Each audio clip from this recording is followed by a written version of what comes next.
Before I get into the content of this video, I'd just like to thank everyone who's already subscribed to this channel, and I'd encourage people to subscribe and click the bell icon if you want to see more of my content in the upcoming weeks. So to start with, I'll say that Chris Columbus, the director of the first Harry Potter movie, was always set to return for the second movie. There was a chance that he was actually going to direct future films in the franchise, however he dropped out of the future installments because of the workload. He said that working on the post-production and pre-production on 2 films was too much work for him when he worked on The Philosopher's Stone and Chamber of Secrets back to back. There was a chance that he was going to return to the films later on, however that never happened, and he remained as a producer on some of the movies. There were other directors' names thrown around, and they did get thrown around quite a few times later on. Guillermo del Toro's name was thrown around to direct The Chamber of Secrets and a few other of the Harry Potter movies, which I'll get into in later videos.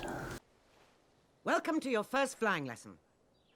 Initially, Zoe Wanamaker was set to return as Madam Hooch, however she dropped out after her salary was too low. She would have likely appeared during the Quidditch sequence, and it is said that all of her dialogue was given to Maggie Smith's Professor McGonagall. Several actors were considered for the role of Gilderoy Lockhart.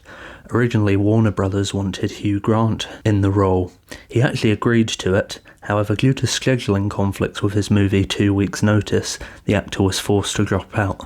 And from my understanding, he would rather be the lead of that movie than have a supporting role in Harry Potter. Jude Law actually tested for the role, but was deemed too young.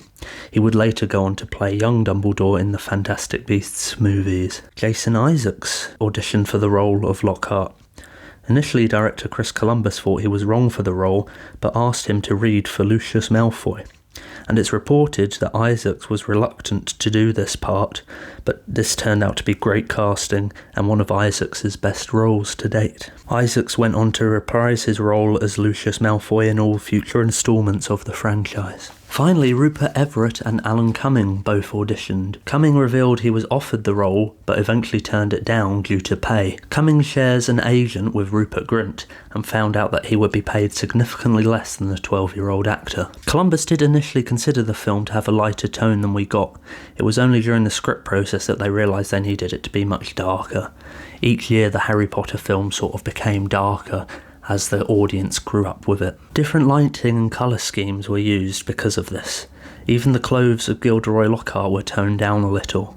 In the books he is said to wear very flamboyant colours, pinks and purples. However, he is still quite flamboyant in the films, but the colours are toned down just a little in his costume, not as bold as they were described in the books. Before Lucius Malfoy was played by Jason Isaacs, Richard E. Grant and Bill Nighy were considered for the role. Nighy would actually go on to appear in The Deathly Hallows Part 1 and play the new Minister of Magic, Rufus Scrimgeour. Your ministry remains strong. Going back to the character of Lucius Malfoy, it was said that Isaacs and Chris Columbus disagreed on how the character should appear in the movie. Isaacs lobbied for what we got in the final film, and this was only agreed by Columbus after Daniel Radcliffe commented on how the character looked cool and far more sinister. The character was supposed to wear a pinstripe suit and have slicked back hair similar to Draco. That was Columbus's vision for the character. The role of young Tom Riddle, played by Christian Coulson, nearly went to Eddie Redmayne, who would later go on to play Newt Scamander in the Fantastic Beasts movies. This was one of Eddie Redmayne's first auditions after drama school. Unfortunately missed out on this role, but I'm sure he's not too bothered, having now won an Oscar and returning to the franchise in a much bigger role. One chapter from the book was missing from the movie, but it was scripted and storyboarded, and it's clear that they wanted to go ahead with this, but they took it out after realising it didn't really fit into their overall story. This was the Death Day party for Nearly Headless Nick. This would have seen John Cleese have a much larger role than he did in the movie. Cleese does appear in a few scenes, getting petrified by the basilisk in Chamber of Secrets, and this scene would have just given him more screen time. The subplot of a relationship between Percy Weasley and Penelope Clearwater was shot, but it was cut from the final movie.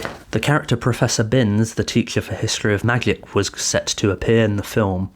In the books, he delivers the exposition of what the Chamber of Secrets is. However, this would have been only one scene he appeared in. Therefore, his scene was given to Professor McGonagall. This happened in the scripting process and no actor was cast in the role. From a story point of view, it seemed pointless to introduce a new character only to deliver one point of exposition and then not appear in later movies. So it appears it was a wise choice to give. J.K. Rowling intended Voldemort's name to be pronounced with a silent T, Voldemort, as she got the name from the French meaning flight of death. However, no one would pronounce it the way she had intended in any of the films, and now it has stuck to be Voldemort. As my first video was a big success, I intend to cover all the films in the Harry Potter franchise, so I'd be very grateful if you could subscribe to this channel and click the bell icon to receive notifications for all my future videos.